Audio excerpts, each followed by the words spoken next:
Muchísimas gracias y es un honor darle la bienvenida a Lorenzo Jiménez de Luis, coordinador residente del Sistema de Naciones Unidas, y Sonia Vázquez, representante del Fondo de Población. Bienvenidos. Y bueno, varias instituciones internacionales se han manifestado preocupadas por el resultado del proyecto del Código Penal en la Cámara de Diputados, en la que se omitieron las 3 causales por la que se permitía el aborto terapéutico en ese proyecto de ley. ¿Cuál es la posición de ustedes al respecto? Sí, buenos días. Muchas gracias por habernos recibido esta mañana en vuestro programa. La posición del Sistema de Naciones Unidas ya la marcó, la esbozó el grupo de expertos del Alto Comisionado en Suiza, ¿no? Nuestra posición es una posición que se basa fundamentalmente en derechos. Es decir, la piedra de toque del actuar y de la intervención de Naciones Unidas en todos los países y en República Dominicana también, viene informada siempre por el enfoque de derechos, ¿no? Derechos humanos. En este caso particular vimos con estupor que la propuesta dejaba de lado 2 de las 3 causales y con ello pues se conculcaban una serie de derechos para nosotros ya adquiridos muy importantes, como son el derecho a la vida y a la vida libre de violencia, el derecho a la salud integral, física, psíquica, y el derecho a la integridad y el derecho a la dignidad. Cuatro derechos que cercenados pues respondían o constituían un conjunto de violaciones a los derechos inherentes a la mitad de la población del país. Y naturalmente que eso nos parecía algo absolutamente aberrante y que necesitaba de una posición institucional clara en ese sentido. Máxime cuando, si bien es la mitad de la población la que se ve conculcados sus derechos, la realidad es que dentro de ese grupo, las víctimas primeras, eso no hay que negarlo, no hay que tapar el sol con un dedo, son las mujeres y las niñas pobres. Y eso pues nos parece que ya no es solo susceptible de ser defendido, sino además haciéndolo con el ahínco que merece pues eso, un sector de la población muy vulnerable. Bueno, en el mundo se ha impuesto esas causales de exención a las limitaciones al aborto. Tanto que se dice que hay solo 5 o 6 países, eso es cierto. Hay 5 países de la región. Está Chile, Nicaragua, Honduras y me falta uno, El Salvador y República Dominicana. Y el aborto, por ejemplo, a nivel mundial ha descendido un 25%, ¿no? Sin embargo... ¿Que ha descendido? Ha descendido, se ha reducido el aborto a nivel internacional, ¿verdad? Sin embargo, en los países como el nuestro, en vez de reducción del aborto, ha aumentado.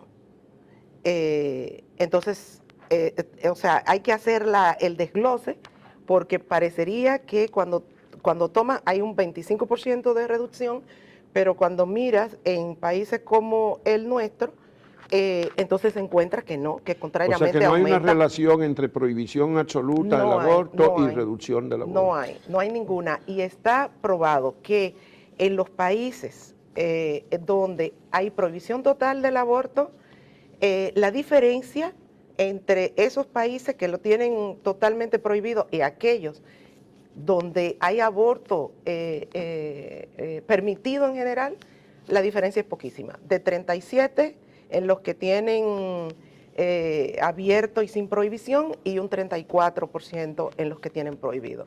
Es decir, que es falso la premisa de que cuando legalizas el aborto en ciertas causales, va a haber un desbordamiento y un incremento de los abortos. Es falso. Perdón, Sonia, Lorenzo pero iba cuando dice, a precisar algo sobre eso. Bueno, Sí, cuando no. dice 37, bueno.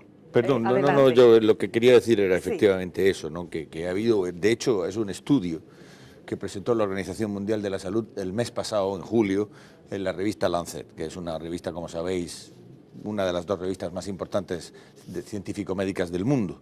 Y en ese estudio se refleja que los países donde el aborto está liberalizado, el número de casos es de 34 por cada 1000, y en los países donde está absolutamente prohibido, el número de abortos es de 37 por cada 1000. Es similar y no dispara en absoluto el número de abortos el hecho de que el aborto sea libre. Aquí lo que sí dispara la prohibición del aborto es el número de mortalidad materna. Eso también está Eso, ha sido comprobado. Sí. Bueno, fíjate, la Asociación de Clínicas, para poner un ejemplo dominicano, ha dicho que de 4 muertes maternas hay 1 por aborto, o sea, de cada 4.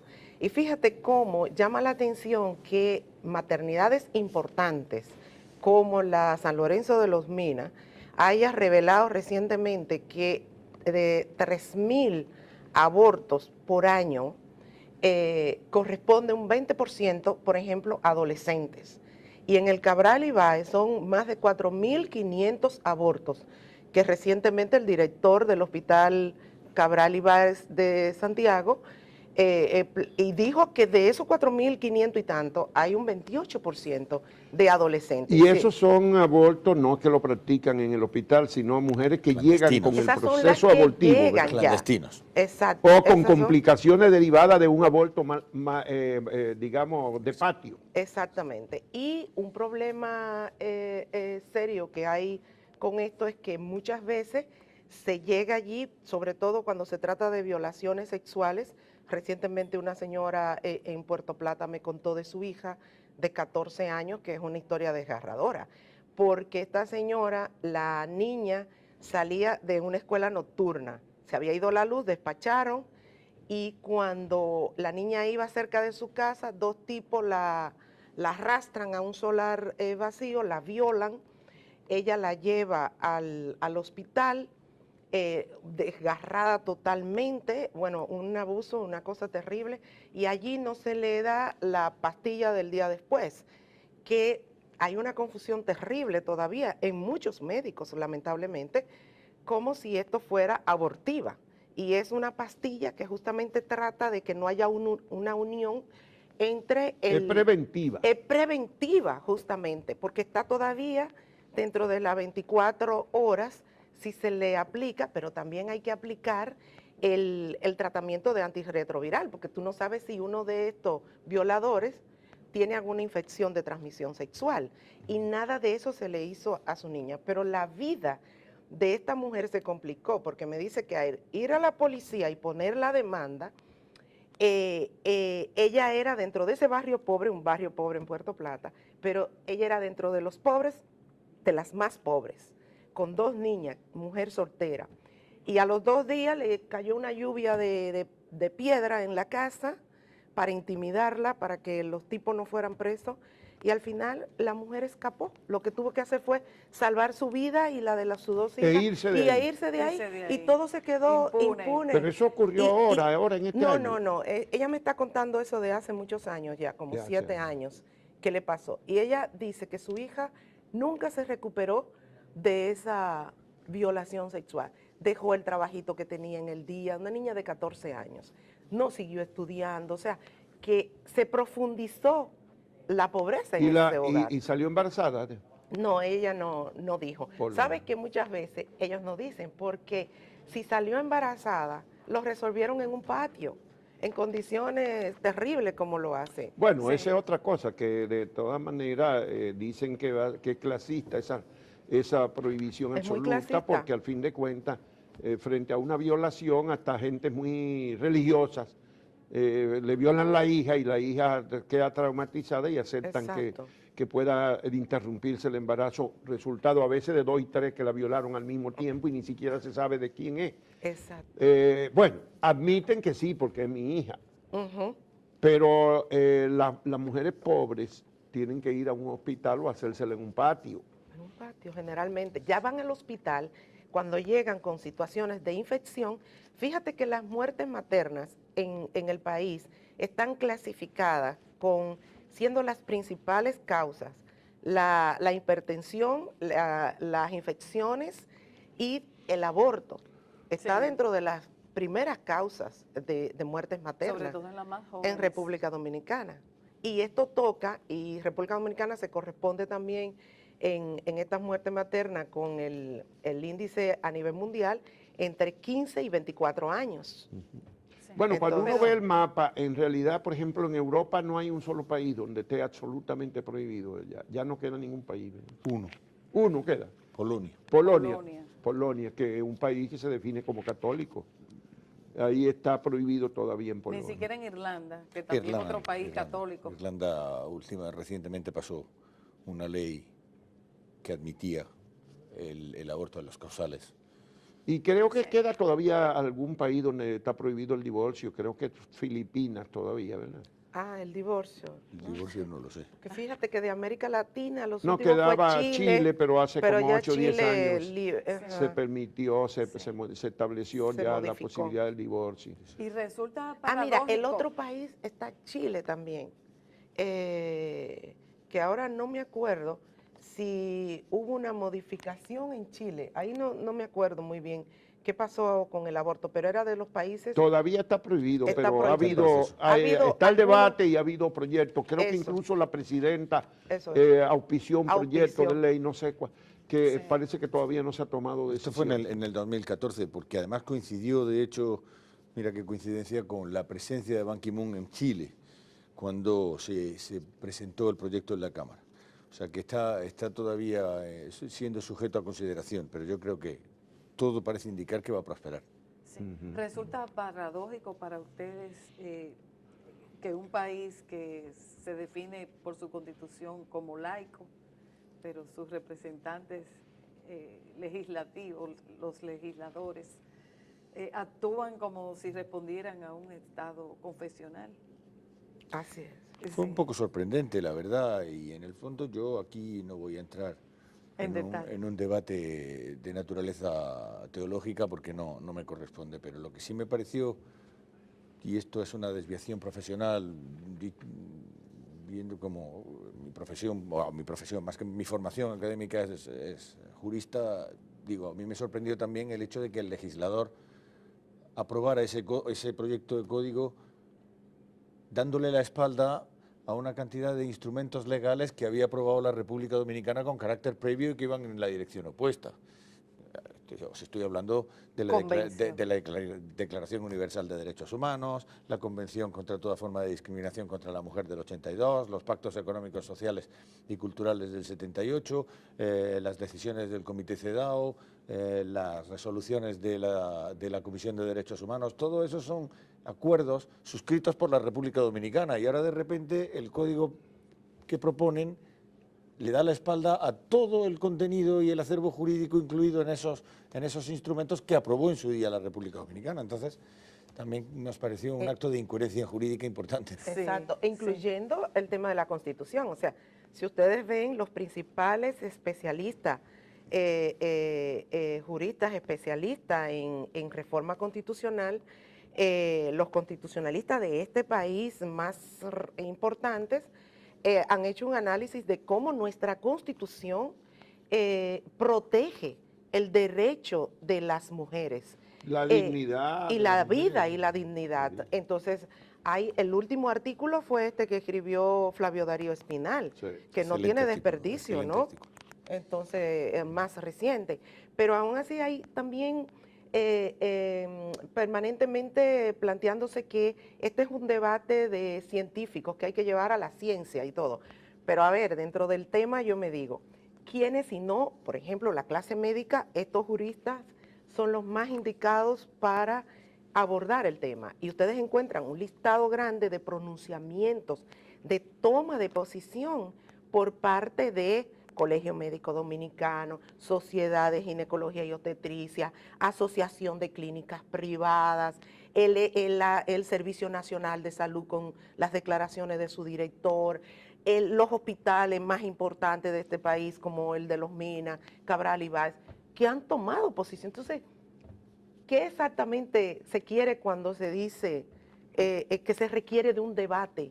Bueno, hay una pregunta que se impone. En algunos de la mayoría de los países del mundo, de casi todos, donde se ha aprobado algunas excepciones como esta, la vida de la madre en peligro, la violación, o sea, la imposición a la fuerza de una concepción a una mujer que no la quiere o no la buscó o no la deseaba, o cuando el incesto, o cuando ya se sabe que científicamente que el proceso es deformado, que ya no tiene viabilidad.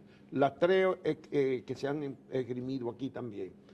En algunos de los países donde se han hecho las excepciones, se obliga a alguien a que, por ejemplo, la que quiera tener un hijo de una violación, o la que quiere poner su vida, o la que quiera traer un ser deformado, se le obliga a abortar. No, eso en absoluto. Eso es una... Porque hay gente que piensa que van a obligar a una católica que no cree, que en todo caso no cree que debe jugarse su vida por un ser que está en gestación, que se la van a obligar a abortar. No, es una decisión personalísima de la persona. Es una decisión personalísima del individuo, en este caso de la mujer. Sigue siendo su derecho continuar siendo el proceso de... Absolutamente. Y en esos países vas a encontrar que hay mujeres que aún así, en esas circunstancias tan dramáticas, deciden de todas maneras tener su hijo, pero es su derecho, pero también tienen la otra opción, y es la de no tenerlo después de una violación como la que yo le conté de dos tipos que al final, o sea, ¿qué es lo que queda de esta mujer después de una violación de este tipo? O muchas veces el hermano mayor o el abuelo o el tío, que muchas veces las violaciones vienen de familiares cercanos. Sí. Y ese es otro drama. Entonces ahí hay que decidir. Y luego en el tema de la causal por malformación, la opinión médica es fundamental y en los países está regulado. Entonces no es que se está planteando el aborto como el anticonceptivo. Por eso en República Dominicana hay que ir cerrando esa brecha en el acceso a anticonceptivos de las mujeres. Bueno, pero todavía no hemos podido lograr que se vendan anticonceptivos entre los medicamentos en de las la farmacia popular. públicas. No Exacto. hay todavía ni siquiera el condón, que es uno de los métodos más estratégicos, no solamente para el embarazo, Sí, pero para ustedes la saben salud. bien, para la salud, es vida, porque cuántas infecciones de transmisión sexual, incluyendo el SIDA, que no es un relajo, no es una broma, no pueden tener acceso en esa farmacia, especialmente los jóvenes. Fíjate tú que la brecha en anticonceptivos en los jóvenes, cuando en general es de un 11% de las personas que desean estar planificadas y no tienen el acceso, en adolescentes es 28%. O sea que ahí se incrementa. Pero ahí vuelve a ser clasista, porque en la farmacia de los pobres no se le puede exhibir un anticonceptivo o un condón, pero todos los que vamos a la farmacia, a las otras farmacias, sí lo podemos comprar. Ahí lo compras libremente y tranquilamente. Sí. Ahora hay esperanza, no todo aquí está perdido. Hay un compromiso del ministro de Educación de que se va a iniciar la educación sexual integral, que no hay mejor método anticonceptivo, digo yo siempre, que la educación sexual integral, porque está probado que nuestros adolescentes y los jóvenes posponen sus primeras relaciones sexuales y los embarazos y se pueden focalizar más en eso bajará la epidemia de embarazo de adolescentes en el país, porque ese es otro problema. Tenemos la esperanza de que al tener, no es solamente, pero es un punto estratégico importante. Un país que apenas, y subió, porque antes teníamos apenas el 7% de las escuelas a nivel nacional del país recibían algo de educación sexual integral. Ahora, en una línea de base que apoyamos junto con el PNUD y el Ministerio de Educación, encontramos que había subido a 32, pero todavía 32%. Es insuficiente. Sí, de escuelas que a nivel nacional reciben algo de educación sexual. Y eso es una encuesta de casi 8,000 estudiantes que fueron encuestados, y incluyó también profesores. O sea que ha aumentado, pero hay que trabajar ahí el contenido de qué es lo que se está dando como educación sexual integral, y para eso el Ministerio ahora ha hecho una buena revisión curricular y esperamos que se cumpla con esta promesa del ¿Y ministerio. ustedes han enviado a los órganos del Estado, particularmente al Congreso, esas posiciones de las Naciones Unidas? ¿Se la han enviado directamente? Pues la verdad, enviársela directamente no se la hemos enviado porque a día de hoy, Juan Bolívar, yo no sé si corresponde que nosotros enviemos una comunicación para una cosa que está todavía en proyecto. Lo que sí estamos es teniendo reuniones con legisladores a los efectos de crear una especie de masa crítica favorable a lo que nosotros creemos que es la posición de sentido común. De hecho, a mí me parece que aquí hay dos cosas que vale la pena señalar. Tres, de hecho, si me lo permites. Una, esta propuesta de código que salió, además, yo no conozco muy bien, después de 3 años en República Dominicana, aún no conozco muy bien los tiempos legislativos, pero me dio la impresión de que sacaron el código penal ahí in extremis en el último instante, como respondiendo a un mandato oscuro y poco... Y divino. Y bueno, la cosa es que sacaron aquello y ahí hubo que aprobarlo tal. Pero, sorprendentemente, el ejecutivo de un partido, del principal partido de la oposición, al día siguiente marcó una línea contraria a lo que sus propios diputados y diputadas habían votado. Eso por un lado. Y luego, por otro, a mí me parece también que hay un peligro muy importante, que es lo que a nosotros, institucionalmente hablando, en este momento nos preocupa, y es algo de lo que hablabais en el segmento anterior con Rafael Toribio. Pudiera ser que alguien salomónicamente diga, pero bueno, podemos dejarlo como está y los otros 2 causales los hacemos sujetos de una ley especial. Pero si tardamos 15 años, 20 años en aprobar leyes especiales, leyes tan importantes, importantísimas como la ley electoral, la ley de partidos políticos, etc., entonces figúrate lo que podría representar el tener en un limbo jurídico situaciones tan delicadas y que perjudican a un sector de la población tan vulnerable como este. De ahí que para nosotros lo más importante sea que se vuelva a rescatar la propuesta que hizo el presidente Medina en el 2014 cuando observó la ley y envió un texto alternativo que a nuestro juicio responde claramente a dar pues, sentido un poco a las necesidades de la mitad de la población cuyos derechos cercena esta propuesta, pues sobre todo a las mujeres y a las niñas pobres que nos preocupan enormemente. Me gustaría añadir algo a lo que dice Lorenzo.